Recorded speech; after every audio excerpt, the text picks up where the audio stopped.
صحابہ رضی اللہ عنہ کا کیسا زبردست دفاع کیا. یہی بات ہمارے حضرت شاہ عبدالعزیز صاحب محدث دہلوی رحمۃ اللہ علیہ نے ایک اور طرح سے کی ہے. اور شاہ صاحب رحمۃ اللہ علیہ کی بات تحفہ اثنا عشریہ میں آئی ہے.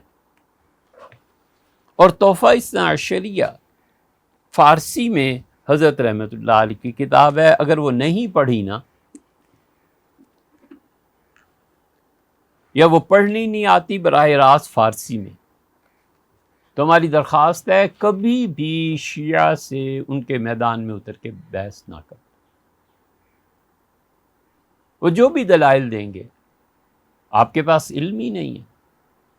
یہ بالکل ٹھیک اسی طرح اس جاہل قوم کا حال ہے کہ امریکہ نے افغانستان پہ حملہ کیا، اور وہ دن اگر کسی کو یاد ہو تو ایک خاص قسم کا لباس پہنے ہوئے تمام مدارس کے بچے معصوم بیچارے اور ان کے قائدین نے ڈنڈے ہاتھوں میں دیے ہوئے، اور ہر مسجد میں ان بیچارے جوان بچوں کی کثرت اور امریکہ مرد آباد کے نعرے لگ رہے ہیں.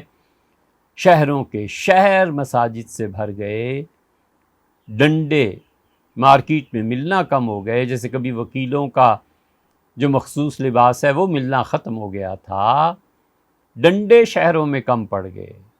اور کوئی مذہبی شخص یہ مذہبی قیادت کہنے والی نہیں تھی کہ بچے جا کے پڑھو. سائنس اور ٹیکنالوجی کی جس ترقی پہ امریکہ آج عروج پہ ہے نا، بچوں 50 سال بعد تم نے پہنچنا ہے. کچھ تو ایسا کرو کہ عیسائی اور یہودی کہیں کہ اسلام آباد کا ویزا چاہیے، ہمارے بچے وہاں جا کر پڑھیں. سائنس تم پہ حرام، ٹیکنالوجی تم پہ حرام، باہر جانا نہیں، دین تمہارا بالکل موم کی گڑیا ہے، ذرا تپش ہوئی اور پگھل گیا. دین تمہارا مٹی کا کھلونا ہے، کیا گرا اور کیا ٹوٹا. فکر نہیں ہے نا. اس لیے اگر یہ تحفہ اثنا عشریہ نہیں پڑھی، تحفہ اثنا عشریہ کی ہر فصل اور ہر باب میں حضرت رحمۃ اللہ علیہ نے نکتے بیان کیے ہیں. یہ جو نکتہ بیان کیا ہے نا، اسے براہ راست پڑھ لینا. اگر یہ استعداد نہیں ہے تو ہمیں بھی نہ سنو بھائی، نہ سنو. اللہ تعالیٰ کا شکر ہے، اس کا فضل ہے کہ جو باتیں کہتے ہیں اس کو سمجھنے کے لیے ایک خاص لیول کا علم درکار ہے، سمجھ درکار ہے. اگر وہ نہیں ہے تو بھیا کھانا کھائیے، وہ بھی نیکی کا کام ہے. سو جائیے، نیکی کا کام ہے. کسی سے جا کے 2-4 الفاظ ہمدردی کے بول لیجئے. کیا علم میں سر پھٹول ہے؟ کیا علم میں گھس کے اپنی جہالت کا اعتراف کرنے کی بجائے اندر کے حسد اور بغض کی تسکین ہوتی ہے؟ مت پڑھیے. حضرت شاہ عبدالعزیز صاحب رحمۃ اللہ علیہ نے جو نکتہ لکھا ہے، اگر یہ سمجھ میں نہ آئے تو معاف کیجیے. یہ وہی چیز ہے تقریباً جو شیخ الاسلام ابن تیمیہ رحمۃ اللہ نے لکھی ہے. سمجھنے کی بات ہے. حضرت شاہ عبدالعزیز صاحب رحمۃ اللہ تحفہ اثنا عشریہ میں یہ جو فارسی کا نسخہ ہمارے سامنے ہے، سہیل اکیڈمی کا چھپا ہوا ہے. بڑی دین کی خدمت عرض کریں، یہ ہم نے 10 لاکھ کے قریب رقم دے کے سہیل اکیڈمی سے ساری چیزیں ان کی لے لی تھیں، کیونکہ وہ ملک چھوڑ کر جا رہے تھے سہیل صاحب سے. اور سہیل صاحب بار بار کہتے رہے کہ اس کو چھپوائیں. یہ تحفہ اثنا عشریہ اب بھی اس بات کی متقاضی ہے کہ ہم اس پر محنت کروائیں اور اس کو چھپوائیں. یہ منصوبہ آپ کے 70-80 ہزار ڈالر مانگتا ہے. کرو نا ہمت، چھپواؤ اسے دوبارہ آن و شان سے، تاب و تاب، تاکہ لوگوں کو پتہ چلے کہ اہل تشیع جو رد کرتے ہیں اور ہمارے امام اہل السنہ حضرت شاہ عبدالعزیز صاحب رحمۃ اللہ علیہ جو کچھ فرماتے ہیں، یہ ہماری نسلیں پڑھیں، جانچیں کہ نکات کیا ہیں. ظاہر ہے ہم نہیں چھپا سکتے اسے. پیسہ رکھو اپنے پاس، تنخواہ دو کسی عالم دین کو، جس کا مقرر کریں کہ بچے اس کتاب کو ایڈٹ کرو، اور ایڈٹ کر کے جب چھپنے کی باری آئے تو پھر ہاتھ کھلا کریں. آپ سارے کام کوئی ایک ہی آدمی تھوڑے ہی کر لیتا ہے. اللہ تعالیٰ نے دین کی نصرت کی مختلف جہتیں رکھی ہیں. آپ کس پہلو سے دین کی خدمت کر سکتے ہیں، یہ سوچنا آپ کا بھی تو فرض ہے. حضرت رحمۃ اللہ علیہ اس اکیڈمی کے نسخے کے 339 نمبر صفحے پر فرماتے ہیں، یہ صفحہ فرمایا: درینجہ دقیقہ بائے دانست. اس مقام پہ پہنچ کے ایک نقطے کی بات ہے، بائے دانست. اس نقطے کو ہمیشہ یاد رکھو، اس نقطے پر غور کرو. بحث چلی آ رہی ہے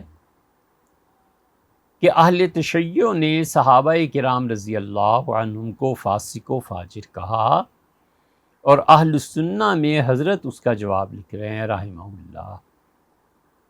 بارہا اس خانوادے کی قبور پہ حاضری ہوئی، دلی ایک دن کے لیے بھی رکے، حضرت رحمۃ اللہ علیہ کے یہاں ضرور حاضری ہوئی، اور دیر تک ان کی یادوں میں گم رہے. ان کا کوچہ دیکھا جہاں اب بھی بلیاں ہیں، اور ان کا وہ گھر دیکھا جہاں پہ اب اجازت لے کے گئے تو بھگوان اور مورتیاں اور یہ سب چیزیں تھیں. اور ابھی تک لکھا ہوا ہے، شاہ اسحاق صاحب رحمۃ اللہ کا مدرسہ یہ تھا، وہ کمرے دیکھ کے کس غم میں ڈوبے کہ اوہ یہاں پہ حضرت شاہ عبدالعزیز صاحب لکھا کرتے تھے، یہاں پہ حضرت شاہ ولی اللہ رحمۃ اللہ علیہ کا قیام تھا.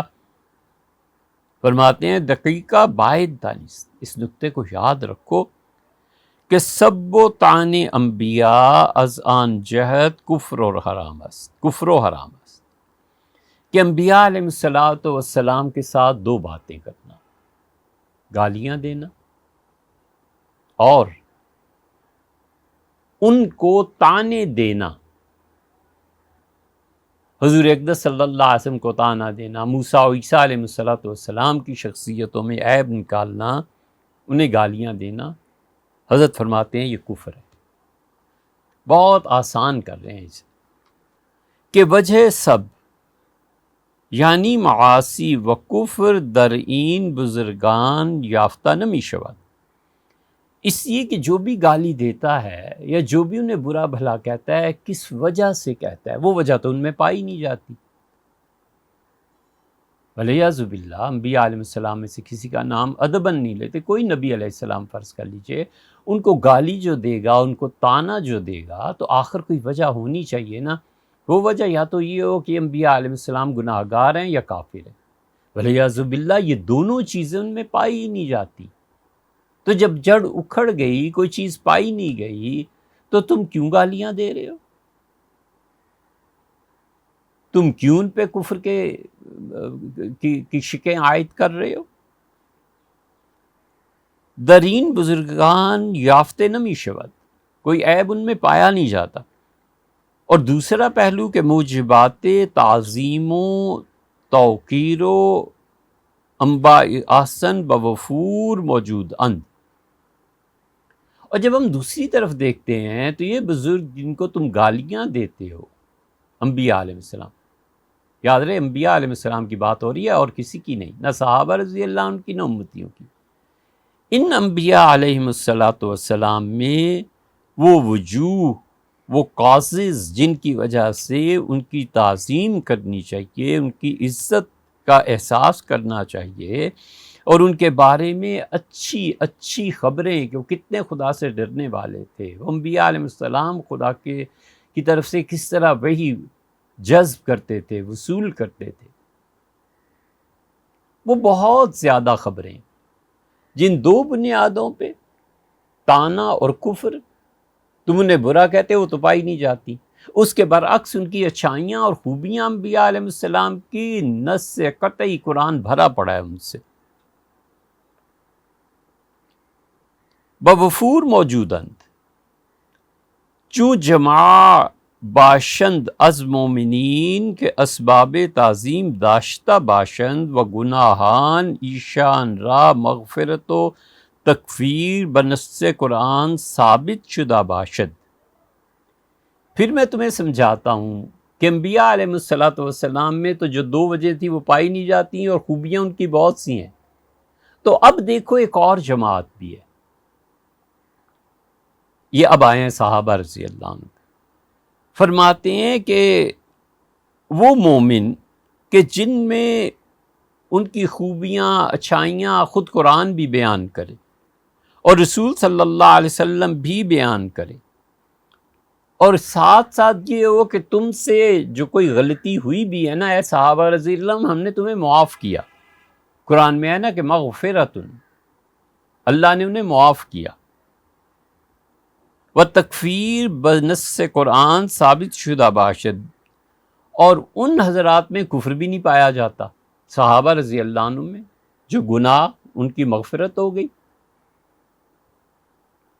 جو تانے دینے کے اسباب تھے وہ اٹھ کے، جب خدا نے معاف کیا تو ساری برائیاں اٹھ گئی نا صحابہ رضی اللہ عنہ سے، اور کفر تو ان میں یقینی طور پر نہیں تھا.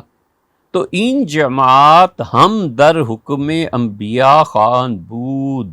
تو تمہیں سمجھاتا ہوں یہ صحابہ کرام رضی اللہ عنہ کی جماعت نبوت کے حکم میں آ جاتی ہے، کہ جس طرح انبیاء علیہ الصلوۃ والسلام انہیں تو خدا نے بالکل پاک رکھا،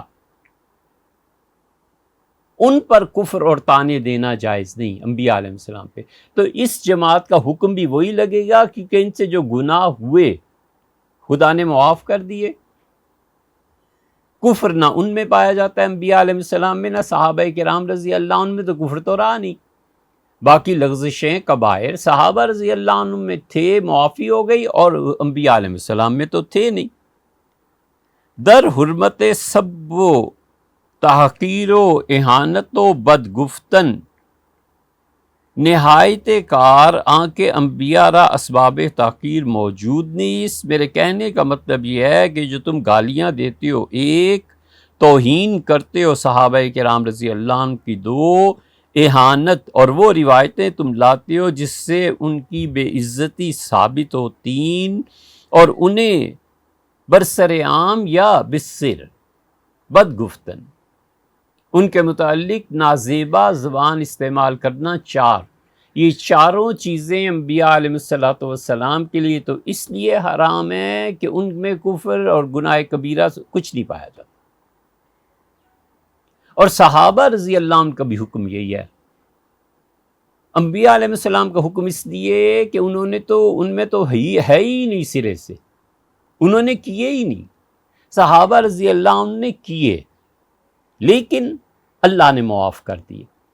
تو جب اللہ نے معاف کر دیے تو یہ حکم، اور انہوں نے کیے ہی نہیں، دونوں کا طہارت کے باب میں، پاکیزگی کے باب میں حکم ایک ہی لگے گا. اگرچہ نبوت بہت بڑی چیز ہے، صحابیت میں سے کون نبوت تک پہنچ سکتا ہے رحمہ اللہ. حضرت فرماتے ہیں اس چیپٹر میں، اس بحث میں دونوں کا حکم ایک ہی لگے گا. وَإِنْهَا بعد از وجود معدوم شد، کیونکہ صحابہ رضی اللہ عنہ میں گناہ پائے گئے لیکن اللہ نے مغفرت کے ذریعے انہیں ختم کر دیا. اور جو چیز معدوم ہو جائے، ہٹا دی جائے، معاف کر دی جائے، وہ ہمیشہ کے لیے مٹ جایا کرتی ہے. اس کا ہونا نہ ہونا دونوں برابر ہے. انبیاء علیہ السلام میں کچھ نہیں تھا، فرسٹ کلاس. صحابہ رضی اللہ عنہ نے تھا اور اللہ نے مٹا دیا، اگین فرسٹ کلاس. دونوں کا حکم ایک ہو گیا. ودریم باب ولہذا تائب را بگناہ او تعبیر کردن حرام است. اس لیے صحابہ کرام رضی اللہ عنہ کی توبہ قبول ہو گئی. اب ان کی زندگیوں پہ تنقید کرنا، اب انہیں برا بھلا کہنا، اب ان کے معائب تلاش کرنا، اب یہ چیزیں لکھنا، یہ حرام ہے، کبیرہ گناہ ہے. وہ عوام امت غیر صحابہ. اب تیسری پہ آئیں. فرماتے ہیں یہ تیسری بات یہ ہے کہ صحابہ رضی اللہ عنہ کو چھوڑ دو تو باقی امت بڑے سے بڑا آدمی کیوں نہ ہو، تابعین سے لے کے قیامت تک کے آخری فرد ان مرتبہ نادارن وہ مرتبہ نہیں رکھتے جو صحابہ رضی اللہ عنہ کی توبہ کا مرتبہ ہے کہ تکفیر سیئات و مغفرت گناہان ایشان مارا بالقطع از وحی و تنزیل معلوم شدہ باش۔ کیا فارسی ہے، کیا فارسی، واہ واہ واہ واہ، کیا فارسی، کیا عبارت ہے حضرت رحمۃ اللہ۔ فرمایا تینوں میں فرق کرو، انبیاء علیہ السلام میں تو یہ چیزیں پائی نہیں گئی، صحابہ رضی اللہ عنہ میں پائی گئیں، اللہ نے معاف کر دیا تو بات ایک ہی ہو گئی۔ اور تیسرے پھر اس کے بعد تابعین سے لے کے قیامت تک کی جو امت ہے اس کو یہ درجہ بھی حاصل نہیں ہے، کیونکہ صحابہ رضی اللہ عنہ کی توبہ کی قبولیت قرآن سے ثابت ہے، اور اس کے بعد تو وہی آئی نہیں، تو باقی امت میں بڑے سے بڑا آدمی ہی کیوں نہ ہو، ابن تیمیہ ہوں، شیخ عبد القادر جیلانی ہو، مجدد ہوں، شاہ ولی اللہ ہوں، یا کوئی عام آدمی ہو، کسی گناہ سے رحمہ اللہ کوئی توبہ کرتا ہے تو قرآن تو نہیں نہ کہتا کہ ہم نے توبہ کو قبول کر لیا، وہ تو ہم مسلمانوں کو حسن ظن ہے۔ فرماتے ہیں وہ مرتبہ جو صحابہ رضی اللہ عنہ کا تھا وہ مرتبہ اب قیامت تک کسی کو نہیں ملنے والا، کیونکہ ان کی تائید قرآن سے ہوتی، ان کی توبہ کا سپورٹ قرآن سے مل رہی تھی، باقی جو امت ہے اس کو سپورٹ کہاں سے مل رہی ہے سوائے اس کے کہ ہم اور آپ ان کے بارے میں اچھا گمان رکھتے ہیں۔ قبول طاعت و تعلق رضا الہی باعمال ایشان بالتخصیص متیقن شدہ باشد۔ صحابہ رضی اللہ عنہ نے جو نیکیاں کی ہیں، انہوں نے جو خوبیاں کی ہیں، انہوں نے جو اللہ کی راہ میں خرچ کیا ہے، اور صحابہ رضی اللہ عنہ نے جو عبادتیں کی ہیں وہ یقینی طور پر قابل قبول ہیں، کیونکہ قرآن کہتا ہے کہ ہم نے ان کی نیکیوں کو قبول کیا۔ احسن الذی کان، بہترین سے بہترین نیکیاں جو کرتے تھے ہم نے سب قبول کر لی۔ اس میں بڑی اچھی مثال یاد آتی ہے مگر بات طویل ہوتی ہے، چھوڑو۔ جو صحابہ رضی اللہ عنہ نے چھوٹے درجے کی نیکیاں کی ہیں نا، مختصر بتاؤں وہ بھی بڑے درجے میں قبول۔ آپ جاتے ہیں بازار میں، بچے نے ریڑھی لگا رکھی ہے، ریڑھی پہ 2-4 کیلے گلے سڑے، آم بہترین ہے، آڑو رکھے ہوئے ہیں ان میں کچھ مکس ہیں، آلو بخارا رکھا ہے اچھا ہے، بچہ غریب ہے، آپ دیکھتے ہیں اور آپ کہتے ہیں بیٹے سب سے کم ریٹ کیا ہے؟ وہ کہتا ہے جی 10 روپے۔ آپ کہتے ہیں ساری چیزیں جو پڑی ہیں 10 روپے کے حساب سے مجھے دے دو، آپ اس بچے کی مدد کر رہے ہیں نا، تو تھوڑی چیزیں بھی قبول کر لی۔ اور جو صحیح معنی میں مومن ہوتا ہے کہتا ہے بچے کو مانگنے کی عادت بھی نہ پڑے۔ مثال میں یہ فٹ نہیں آئے گا، وہاں آپ سمجھ جائیں گے۔ اور اس بچے کی مدد بھی ہونی چاہیے، کہتا ہے بیٹے سب سے اچھی چیز، وہ کہتا ہے آم بالکل ٹھیک، کس طرح کلو ہے؟ 40 روپے۔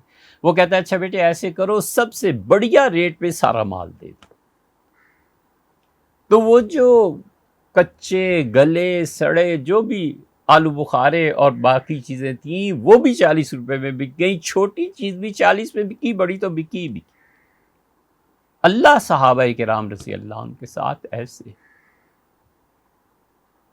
کہ جو ان کی چھوٹی نیکی ہے نا وہ ان کی بھی بلند نیکی، وہ ان کی بھی بلند نیکی ہے، اور اس سے بھی بڑھ کے وہ کہتا ہے یبتغون فضلا من اللہ ورضوانا، یہ میرے ایسے بندے ہیں جو مجھ سے فضل مانگتے ہیں، میری خوشی چاہتے ہیں، مجھے خوش رکھنا چاہتے ہیں۔ اللہ انہیں کہتا ہے ہم نے بشارت دی ہے، ہم نے انہیں خوشخبری دی ہے۔ وہ آدمی تو کہے گا بچہ نہ مانگے، یہاں سب کچھ 40 روپے میں لے کے کہتے ہیں اور مانگو۔ کیا ابن مسعود رضی اللہ اختارہم اللہ لصحبت نبی، یہ صحابہ رضی اللہ عنہ کی جماعت کو اللہ نے چن لیا تھا اپنے نبی صلی اللہ علیہ وسلم کی عظیم صحبت کے لیے۔ اب وہ حدیث یاد کر لیجئے جو صحیح ابن خزیمہ سے اس نے سنائی۔ حضرت فرماتے ہیں کہ صحابہ رضی اللہ عنہ کے جو اعمال ہیں نیکیاں، ان کے پیچھے تو وہی ہے، وہ کہتی ہے اللہ نے قبول کر لی، ہمارے آپ کے پیچھے وہی نہیں۔ ان کی توبہ کے پیچھے بھی وہی ہے کہ ان کی توبہ جو تھی وہ وہی سے ثابت ہے کہ قبول ہو گئی۔ امت میں کسی کو ایک مقام حاصل نہیں۔ تو انبیاء علیہ السلام ایک درجہ ہوئے، صحابہ رضی اللہ عنہ دوسرا درجہ ہوئے، تیسرے عام امتی۔ کیا بات کہی ہے! بس فرقہ صحابہ برزخ اند درمیان انبیاء و امتیان۔ تو صحابہ رضی اللہ عنہم برزخ ہیں رسول اللہ صلی اللہ علیہ وسلم کے درمیان اور امت کے درمیان، یہ عالم برزخ۔ جیسے موت اور آخرت کے درمیان ایک برزخ کی دنیا ہے نا، حضرت فرماتے ہیں صحابہ کرام رضی اللہ عنہ عام امت کے ہر فرد سے ممتاز اور انبیاء علیہ الصلوۃ والسلام کے ہر فرد سے نیچے، لیکن وہ جماعت ہی بالکل الگ ہے، وہ عالم برزخ ہے۔ ولہٰذا مذہب منصور ہم ہی است، اس لیے اہل سنت والجماعت مذہب منصور، سواد اعظم، طائفہ منصورہ کا یہ عقیدہ ہے کہ غیر از صحابہ ہر چند مطیع و متقی باشد بدرجہ ایشان نمی رسد، کہ صحابہ رضی اللہ عنہ کے بعد اس امت میں ہمارا یہ عقیدہ ہے کہ کوئی شخص کیسا ہی خدا کا فرمانبردار، کیسا ہی خدا کا اطاعت گزار ہو، صحابہ رضی اللہ عنہ میں اس نقطے تک نہیں پہنچ سکتا کہ گناہوں سے اس کی توبہ بھی قبول ہو جائے اور اس کی نیکیاں بھی سب کی سب خدا قبول کر لے، کوئی نہیں۔ ان نقطہ را، یہ جو میں نے تمہیں بات بتائی ہے نا، ان در خاطر باید داشت، اس کو ہمیشہ یاد رکھنا کہ بسیار نفیست، کہ بہت ہی عمدہ چیز اللہ نے سوچائی، بہت ہی عمدہ چیز۔ نیچے والے ان کے برابر نہیں ہو سکتے، ان سے جو پہلے تھے یہ ان کے برابر نہیں جا سکتے۔ اس لیے فرماتے ہیں کہ صحابہ رضی اللہ عنہ کو جو غیر ہے وہ کبھی بھی ان کے مقام تک نہیں پہنچ سکتا۔ تو جب ان کی نیکیاں قبول ہو گئیں، جب ان کی توبہ سے گناہ ان کے معاف ہو گئے، جب اس سے اوپر درجے میں جو ان کی اجتہاد سے لغزشیں تھیں اللہ نے وحی کے ذریعے درست کر دیں، اللہ نے ان کی نیکیوں کو سب سے ممتاز اور اعلیٰ کر دیا۔ اور تیسرا عوام کا طبقہ جن کی نیکیوں کے متعلق بھی یقین سے نہیں کہا جا سکتا، جن کے گناہوں کی توبہ کے متعلق بھی یقین سے نہیں کہا جا سکتا، یہ چھوٹے درجے کے امتی اپنے سے بڑھ کے درجے پہ تنقید کریں، یہ عقل اور نقل کے خلاف ہے یا نہیں؟ یہ وہی چیز ہے جو شیخ الاسلام ابن تیمیہ رحمۃ اللہ علیہ نے اپنی منہاج السنہ میں سمجھانے کی کوشش کی ہے۔